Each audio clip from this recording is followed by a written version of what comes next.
행적을 좀 찾아보실 텐데, 여러분 예수님이 공생의 사역을 시작하시고 3년 반 정도 이제 사역하신 걸로 우리가 이제 보거든요. 왜냐하면 6월절이 3번 나와요, 복음서에. 그러니까 3년은 사역을 하신 거예요. 그죠? 근데 4번은 안 나오기 때문에 그 즈음에 이제 십자가 사건을 이렇게 이제 당하신 걸로, 그래서 이렇게 대략, 그리고 거의 맞아요. 한 3년 반 정도. 그래서 침례에 순종하시면서 하늘이 열리면서 이 땅에서의 사역이 시작이 됩니다. 성령께서 비둘기처럼 내려오시면서 성부, 성자, 성령 이 셋은 하나이니라. 그래서 성부 100%, 성자 100%, 성령 100% 더하기 300%가 아니라 100%. 그러니까 유일하신 하나님, only one God입니다. 성경에 A one God 이런 표현을 씁니다. 영어로 there is one. 그러니까 이 셋은 하나다. 그래서 하나님에 대한 가장 최적의 단어 중에 하나는 유일하신 하나님, only one God, only God. 그러니까 하나님은 하나이시에요, 원이에요. 그런데 성경에 삼위일체라는 단어는 안 나옵니다. 근데 창세기부터 계시록까지 읽으면서 우리 신학자들, 목회자들, 성도들이, 일반 성도분들도 하나이신데 셋인 거예요. 셋이 하나인 거예요. 그래서 격을 붙였어요. 우리 사람들은 인격이 있고 성품이 있듯이 하나님께는 자리 위자를 써서 위격, 하나님의 신위, 위격. 그래서 1위격 성부, 2위 성자, 3위 성령. 이거는 계급의 차별이 아니라 똑같은 동일하신 분인데 우리 입장에서 부를 때 첫째, 둘째, 셋째라고 부르듯이 1위, 2위, 3위. 그래서 셋이 하나이신데 각각 독특하고 완전하신 거예요. 그래서 하시는 일이 구분되면서 연합하시면서 같이 하시죠. 그래서 그 하나님의 격 중에 두 번째 위격이신 예수님이 이 땅에 오셔서 침례에 순종하신 후에 3년 반 사역을 하시는데 처음에 40일 동안 광야에서 시험을 받으십니다. 그렇죠? 그래서 40일 보내시는데 이 40은 성경에 시험, 단련, 그리고 이 완전을 의미하는 뜻이 있어요. 그래서 모세가 40일, 엘리야가 호렙산에서 40일, 시내산에서 40일, 또 아라비아 광야에 3년 동안 바울이 내려가 있었고 예수님도 공생에 시작하시면서 40일, 그 다음에 십자가에 달려 죽으시고 부활하신 후 며칠 계신 거예요? 이 땅에? 40일. 완벽하죠? 40, 40. 그래서 하나님께서 그 공생의 사역을 40일이라는 일정으로 이 땅에 계시면서 무엇을 확증하신 겁니까? 40일 동안 오늘 공부하시는 부활입니다. 그러니까 우리의 마지막 소망, 복된 소망, 최고의 소망. 우리가 지금 예배를 드리고 복음을 전하고 성경을 공부하고 이런 모든 궁극적인 목적은 어디로 가는 거예요? 부활. 우리가 누려야 될 영광, 부활입니다. 부활. 가장 경이로운 사건이죠. 40일 동안 이 땅에 체류하시고 이 제자들의 무너진 신앙을 어떻게 회복하시는가? 부활입니다. 부활의 증거로 낙심된 제자들, 사역을 포기한 제자들, 이제 어떻게 살아야 되나 소망이 없는 제자들 다 회복하세요. 그게 다 부활의 소망이에요. 부활합니다. 부활의 소망을 갖고 영원한 삶 속에 들어가기 전에 우리의 생애를 어떻게 살아야 할까요? 마음대로, 내키는 대로, 되는 대로, 보이는 대로, 유익한 대로, 그게 아니라 성경대로. 이제는 오전에도 보셨지만 다 기록된 말씀대로. 성경은 완벽하게, 완전하게 계시가 됐고 이제 성경이 추가되지 않습니다. 그러니까 이 성경 책들이 우리의 생명책이기 때문에 이 기록된 말씀에 따라서 우리의 미래가 정해져 있다는 거예요. 성도의 삶은. 그 말씀에 맞춰가는 삶이 우리의 삶인데 주님은 부활로 여러분과 저를 이끌어 주십니다. 그래서 오늘 공부는 좀 재밌기도 하면서 좀 특이한 그런 공부일 수도 있어요. 잘 듣지 못하셨던 부분들이기 때문에. 자, 먼저 잘 아시는 말씀은 나오겠지만 여러분 교재에 빈칸을 채우면서 같이 좀 찾아보시면 좋겠습니다. 자, 마가복음 16장 9절입니다. 마가복음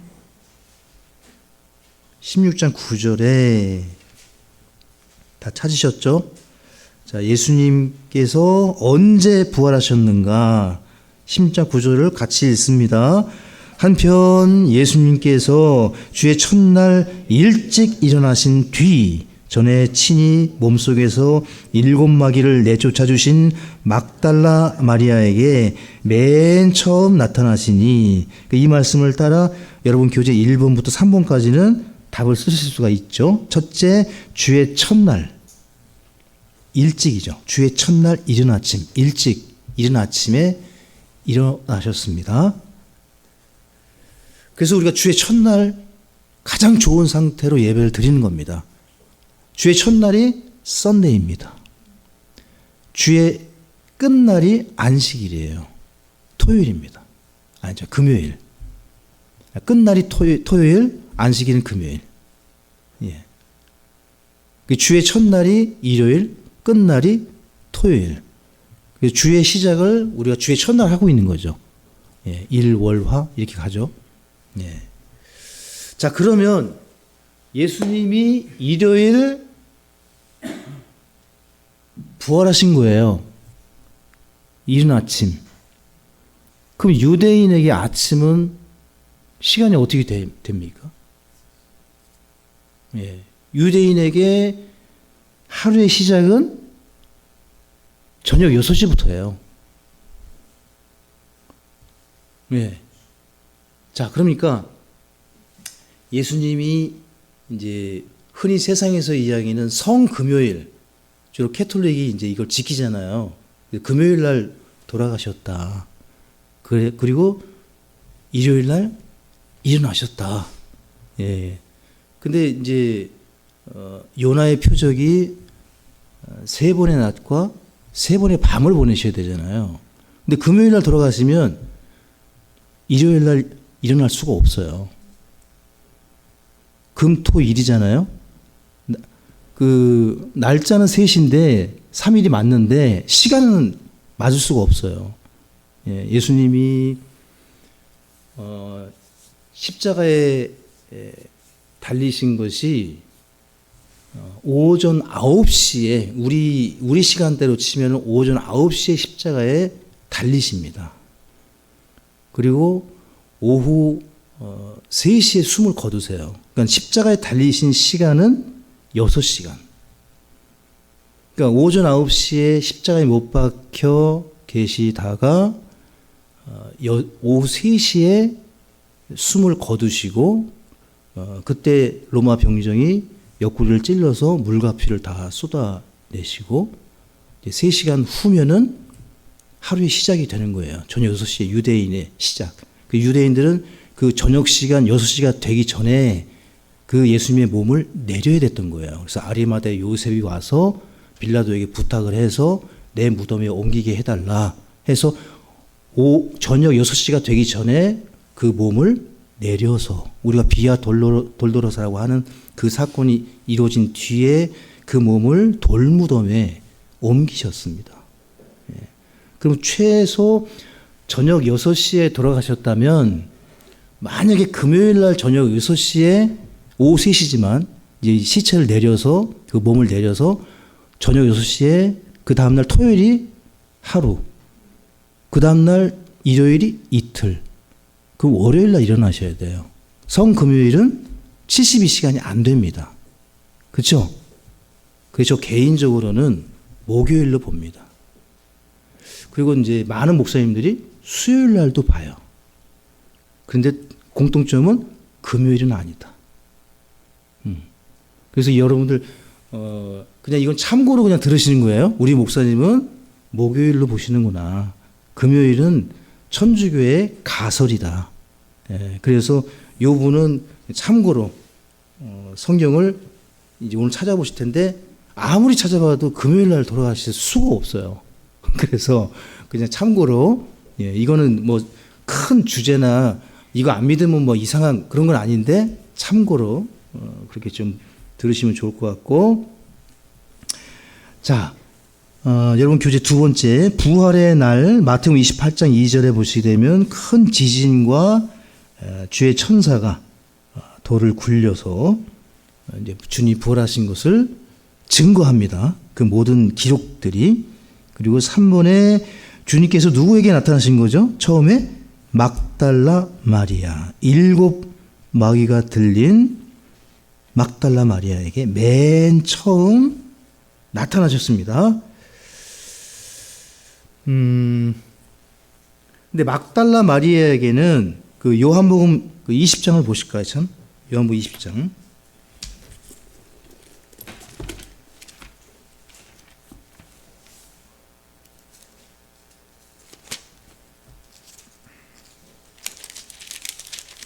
여기 16절, 17절 보시면 예수님께서 그녀에게 마리아야 하고 말씀하심으로 그녀가 몸을 돌려 그분께 너무 놀래가지고 랍비라고 해야 되는데 랍보니여 하고 말하니 이것은 선생님이여 하는 말이라. 예수님께서 그녀에게 이르시되 내게 어떻게 하지 말라 그러시죠?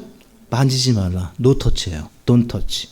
손을 대지 말라. 내가 아직 내 아버지께로 올라가지 아니하였노라. 밑줄을 그시고, 그러니까 십자가에서 죽으시고 부활하신 뒤에 대제사장으로서 그 성막에 보시게 되면은 1년에 한 번 대속죄일 날 들어가서 모든 이스라엘의 죄를 한 번에 속하는 규례가 있어요.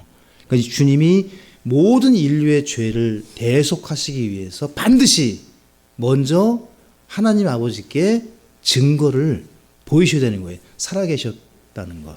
그분의 이 부활하신 사건을. 그래서 아직 올라가지 아니하였노라. 다만 내 형제들에게 가서 그들에게 이르기를 내가 내 아버지 곧 너희 아버지 내 하나님 곧 너희 하나님께로 어떻게 해요? 올라간다 하라. 그래서 이때는 막달라 마리아가 몸을 만지는 것을 금하셨어요. 금할 수밖에 없는 겁니다. 이 사건은. 그렇죠? 그러니까 이 땅에 계시는 동안 부활하신 후에 아직 하나님 아버지께 올라갔다 오지 않으셨기 때문에 못 만지게 하신 거예요. 그리고서 올라갔다 내려오신 뒤에 이제 다른 여인들에게는 몸을 만지게 하십니다. 도마에게도 마찬가지고. 그래서 에베소서 4장 8절과 9절을 한 번 더 참고해서 보겠습니다. 부활의 몸을 하나님께 보이셔야 됐었다. 그런 말씀들이 몇 군데 있는데 그 중에 대표적인 말씀이 이제 참고해서 볼 만한 말씀이 부활의 철맨 열매, 잠자는 자들의 첫 열매를 보여주는 부활의 완벽한 열매, 증거이기 때문에 에베소 4장 8절에 그러므로 그분께서 이르시기를 그분께서 높은 곳으로 올라가실 때에 포로로 잡힌 자들을 포로로 이끄시고 사람들에게 선물들을 주셨도다 하시느니라. 그런데 그분께서 올라가셨다는 것, 그것은 곧 그분께서 또한 먼저 땅에 더 낮은 부분들, 여기는 지옥이죠. 내려가셨다는 것이 아니면 무엇이냐. 베드로서에는 이게 이제 지옥으로 나오거든요. 지옥의 영들에게, 혼들에게. 그러니까 우리가 알 수 없는 하나님의 계획이 있었던 거예요. 그래서 그 일을 성취하시기 위해서는 반드시 막달라 마리아가 몸을 터치하기 전에 그 순수한 열매로서 하나님 아버지께 보이고, 그 다음에 어디로 내려가신 거예요? 지옥에. 땅의 더 낮은 부분으로 지옥 강화하신 뒤에 다시 올라오신 거예요. 너무 어렵고 그리고 이상하게 들리는 교리이기 때문에 사람들이 잘 언급하지 않는 부분입니다. 근데 우리가 오늘 배웠잖아요. 오전에. 부활은 어떻게 된다고요? 탐구해야 된다. 공부하지 않고는 확신을 갖고 슬퍼하지 마라, 울지 마라. 주님이 더 좋은 생명으로 우리에게 매일매일 생명의 연장을 해주시듯이 성도들로 하여금 두려워하지 않고 죽음과 질병 앞에, 문제 앞에 뒤로 물러나는 자가 아니라 하나님을 의지하면서 더 힘내서 즐겁게 살 수 있는 비결은 부활이기 때문에, 그래서 이 부활을 지금 우리가 조금 더 깊이 보는 겁니다. 그리고서 주님께서 이제 여러분 그 5번에 보시게 되면 누구에게 보여주는 거죠? 게바입니다. 게바. 게바가 아니라 여인들. 여인들입니다. 마태복음 28장으로 가겠습니다.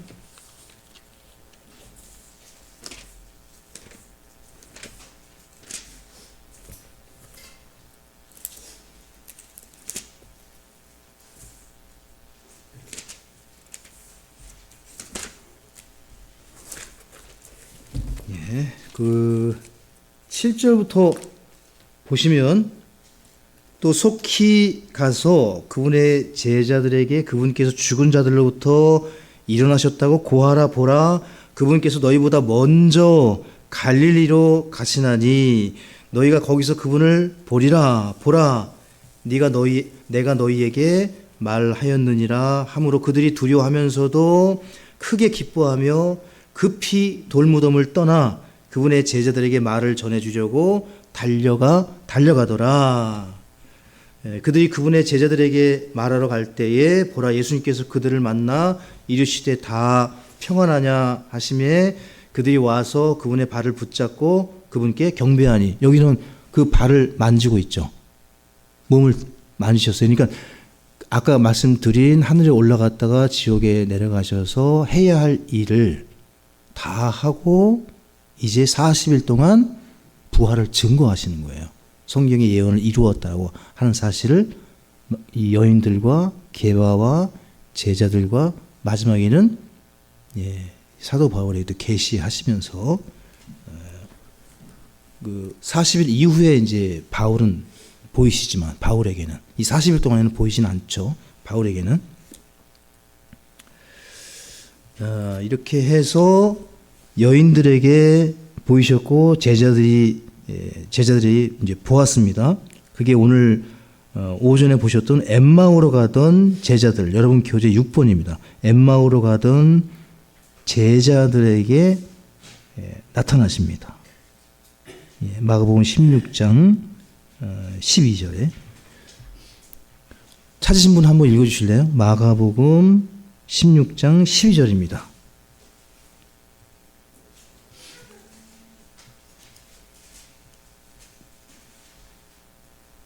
네, 우리 은수가 읽습니다. 그 뒤에 그들 중에 두 사람이 걸어서 시골로 갈 때 그분께서 다른 모습으로 그들에게 나타나시니 이에 그들이 가서 남은 자들에게 그것을 보였으나 그 사람들도 그들의 말을 믿지 아니하였더라. 예. 자, 이제 엠마오로 가던 제자들에게, 여인들에게 보이셨고 제자들에게 보이셨고, 그 다음에 7번입니다. 여기가 게바입니다. 게바. 누가복음 24장 34절에 보시게 되면 게바에게는 좀 특별하셨던 것 같은데요.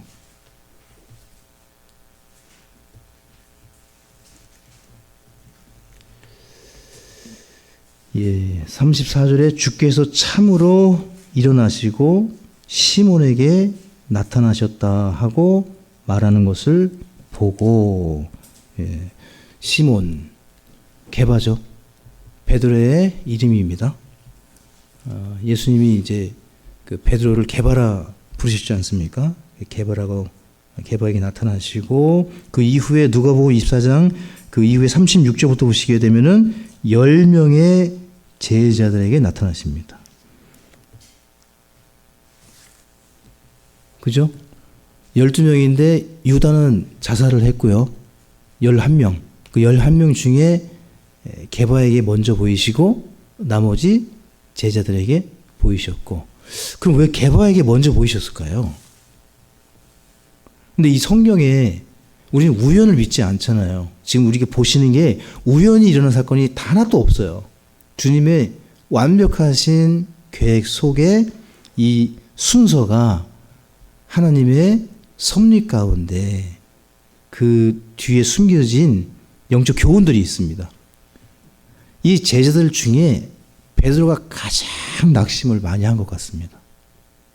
그래서 한 번 나타나시고 또 나타나세요. 게바에게는 특별히 더. 예. 그렇게 해서 낙심한 제자들만 따로 더 자신을 보여주십니다. 그러니까 낙심한 형제와 자매들에게 우리 성도가 해줄 수 있는, 그리고 목회, 교회가 해야 될 일은 소망입니다. 복된 소망, 부활의 소망, 재림의 소망, 복된 소망으로 영적인 회복을 이룰 수 있다. 게바도 한 번 가지고는 안 돼서 한 번 더 보여주십니다. 예수님을 3번이나 부인하고 저주하고 맹세까지 했으니 이 베드로가 체면이 있죠. 어떻게 돌아갑니까? 예? 아니, 목회를 하다가 정말 저주하고 맹세하고 이렇게 했는데 어떻게 다시 돌아가요? 그렇게 정말 무슨 철면피가 아니고서야. 그러니까 이제 베드로는 사역할 마음이 단 하나도 없었던 거예요. 창피하기도 하고, 예? 어떻게 해야 될지를 모르는 상태에서 주님이 나타나신 겁니다. 이제 요한복음 20장 26절에 보게 되면 여드레가 지나서 11 제자들에게 자신을 보이셨고, 그날, 예, 여러분 교재 한 장 넘기셔가지고, 예, 10번입니다. 그날 누구에게 또 보이십니까? 게바에게 한 번 더 보이세요.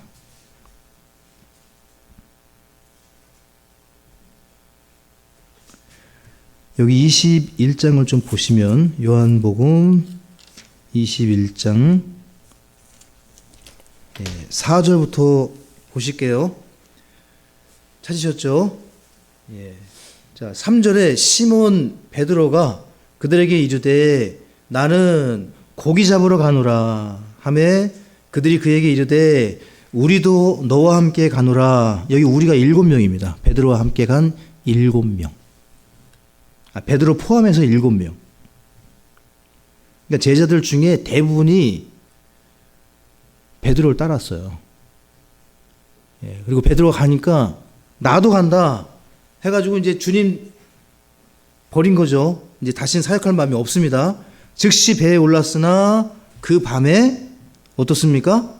아무것도 잡지 못하였더라. 여러분, 주님을 떠나면 특별히 헌신된 성도 아무것도 못 얻습니다. 예. 아무도 아멘 안 하시네요. 예.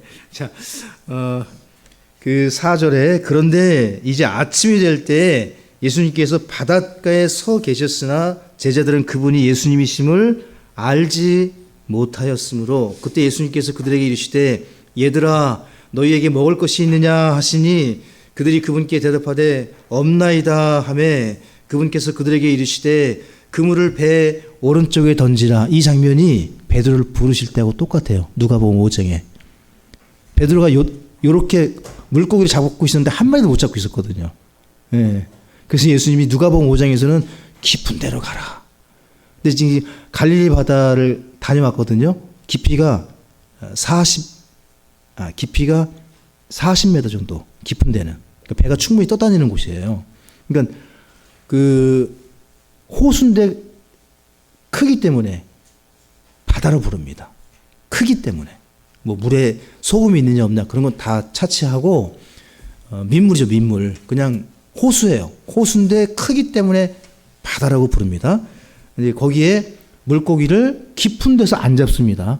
예, 베드로 고기를 거기서 가서 먹었거든요. 다 고기를 물 얕은 데서 잡는 거예요. 근데 깊은 데서 잡았죠. 깊은 데서. 그러니까 아무도 잡을 수 없는 것만 하나님이 주시는 거예요. 이 주님을 따라갈 때 주님이 그렇게 주시는데, 여기 마지막에 이 요한복음 21장에 똑같은 장면인데 물고기 한 마리를 못 잡습니다. 6절에 그분께서 그들에게 이르시되 그물을 배 오른쪽에 던지라, 그러면 너희가 얻으리라 하심으로 그들이 던졌더니 이제 물고기들이 많아 그들이 그물을 당길 수 없더라. 이것이 주님이 제자들을 책임지시는 방법입니다. 여러분과 저를 어떻게 책임지시느냐?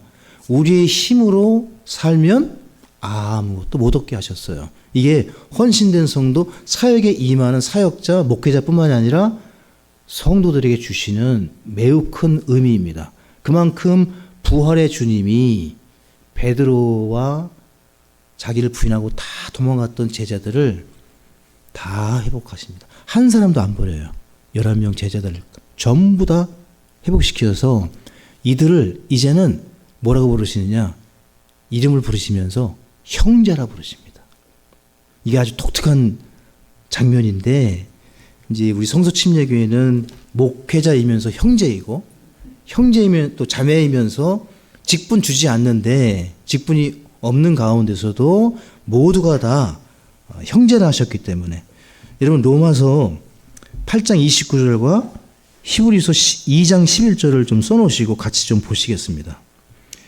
공생의 기간 동안에는 제자나 종이라고 표현이 되어 있어요. 복음서에. 형제라는 표현이 없어요. 많이 복음서에. 그 제자들을 향해서 복음서에서는 제자 또는 종 이렇게 표현되는데, 형제라고 불려진 데도 있지만 거의 없어요. 그런데 이제 부활하신 후에는 그 두 표현을 안 쓰시고 내 형제들, my brother, my brethren 이렇게 이제 표현을 하시거든요. 그래서 사도 바울이 로마서 8장 29절에 하나님께서 자신이 미리 아신 자들 또한 예정하사 자신의 아들의 형상과 같은 모습이 되게 하셨나니 같이 했습니다. 이것은 그분이 많은 형제들 가운데 처음 난 자, 부활이죠. 처음 난 자가 되게 하려 하십니다. 이제 완전히 또 바뀐 거예요. 경륜이. 구약과 다른 신약교회의 시스템이 이제 형제 중심으로 회중교회가 된 거예요. 성서침례교회는 회중교회입니다. 형제교회라고 불려진 지방교회는 형제교회라고 불려지지만 목사를 인정하지 않아요. 에베소서 4장에 있는 목사와 교사, 이게 없는 거예요. 자, 히브리서 2장 11절을 보시면, 히브리서 2장 11절 우리 찾으신 분들은 같이 읽습니다. 이는 거룩히 구별하시는 분과 거룩히 구별된 자들이 다 하나에서 났기 때문이라 이런 까닭으로 그분께서 그들을 형제들이라 부르기를 부끄러워하지 아니하시며, 바뀌었어요. 경륜이. 형제들이라고 부르십니다. 이제 그분은 우리의 맏형이시죠. 부활의 연합을 통해서 단순한 종이요 제자인 추종자로 부르시는 것에서 이제는 한 가족 형제로 입양하셨다는 겁니다. 구약에서는 제자, 종 그런 개념이, 백성 이런 개념이 강했다면, 이제 신약에서는 자신의 가족으로 입양하는 형제의 의미가 굉장히 강해진 거예요. 이 신약교의 특징이.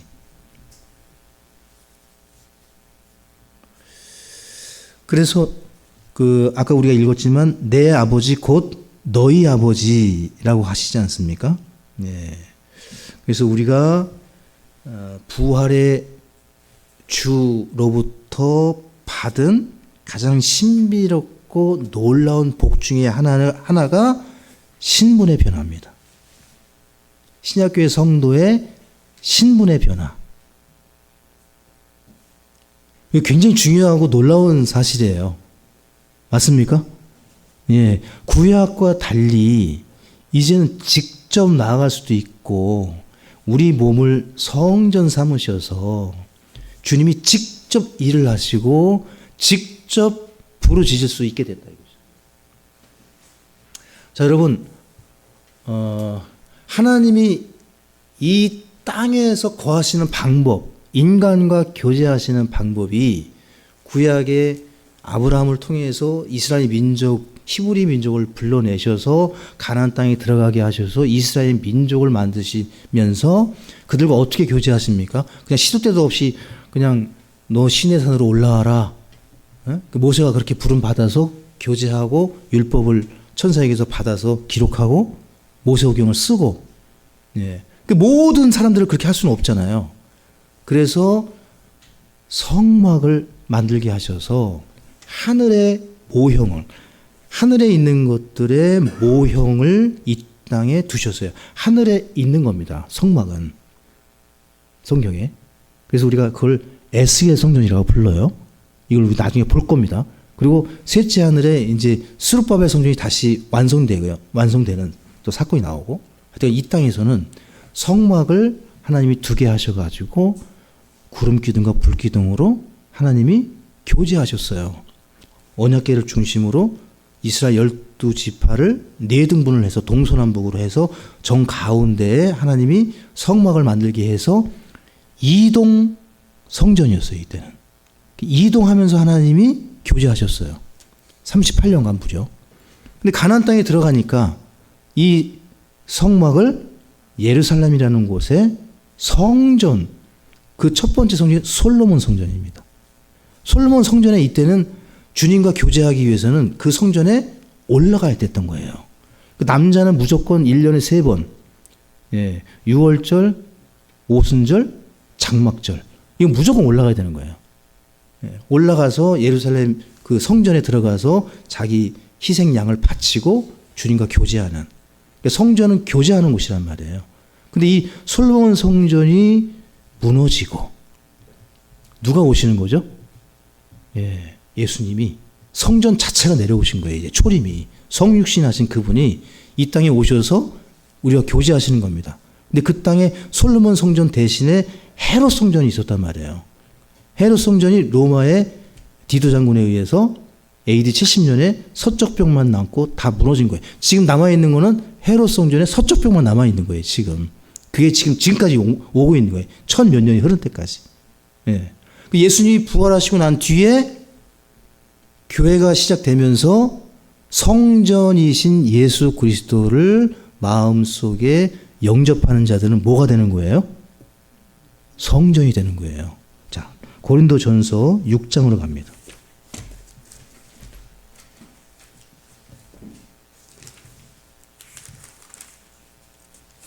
그러니까 주님이 거하시는 곳이 성전이라고 말씀을 드렸어요.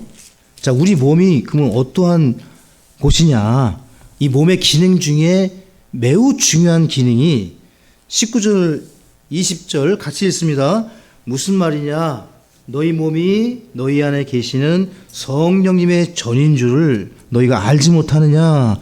너희가 그분을 하나님에게서 받았고 또 너희는 너희 자신의 것이 아니니 주께서 값을 치르고 너희를 사셨느니라. 그러므로 하나님의 것인 너희 몸과 너희 영으로 하나님께 영광을 돌리라. 이 몸에 누가 계시는 거죠? 성령께서. 이 몸을 사셨습니다. 피값을 주고 사셨고 여기에 거하시고 여기에서 사세요. 성령으로 반드시 거듭나야만 우리가 구원받는 줄로 믿습니다. 성령께서 하시는 일이 뭐죠? 이 몸 속에서 거하시면서 기도도 들어주시고 응답해 주시고 구원도 성령이 주시는데, 자, 요한복음 16장으로 가겠습니다. 자, 이제 말씀 거의 다 끝났습니다.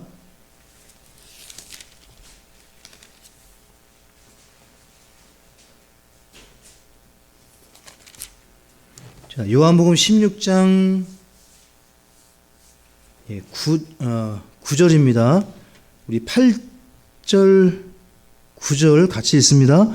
그분께서 오셔서 죄에 대하여, 의에 대하여, 심판에 대하여 세상을 꾸짖으시리라 해서 이제 9절부터 조금 부연 설명을 해 주시는데, 이 그분께서 할 때 이 그분이 성령님이세요. 성령께서 하시는 일이 첫째, 우리 몸에서 우리가 교제하시면서 성도가 죄를 범하면 죄를 씻어주시고 죄를 죄의 찔림을 주셔서 회개하시는 분은 성령이세요. 양심을 찌르고 마음을 찌르고 죄에 대해서 찔림을 주셔서 죄에서 돌이키게 하시는 분이 성령이십니다.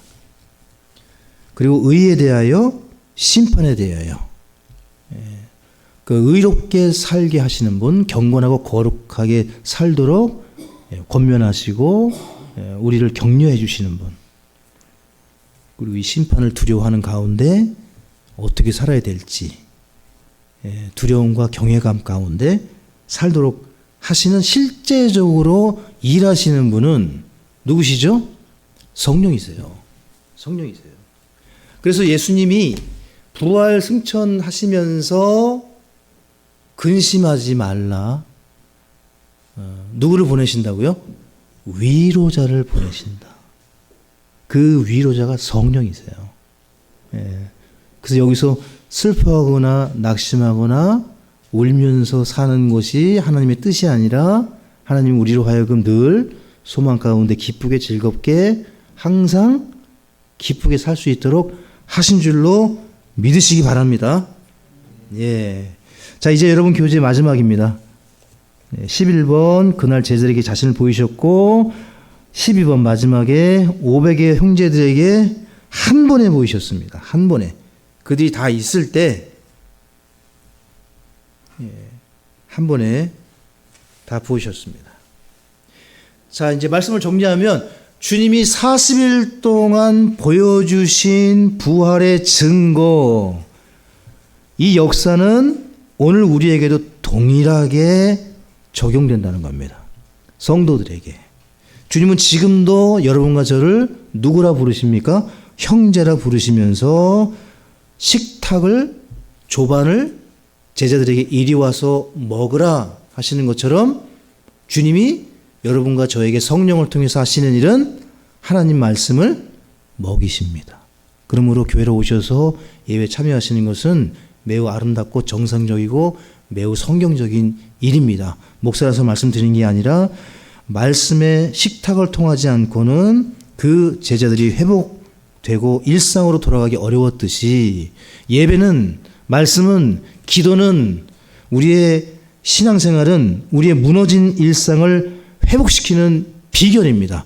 부활의 주님이 하신 일은 낙심한 제자들을, 이 땅에서 물고기 잡으러 갔던 제자들을 다시 회복시키는 사역이었습니다.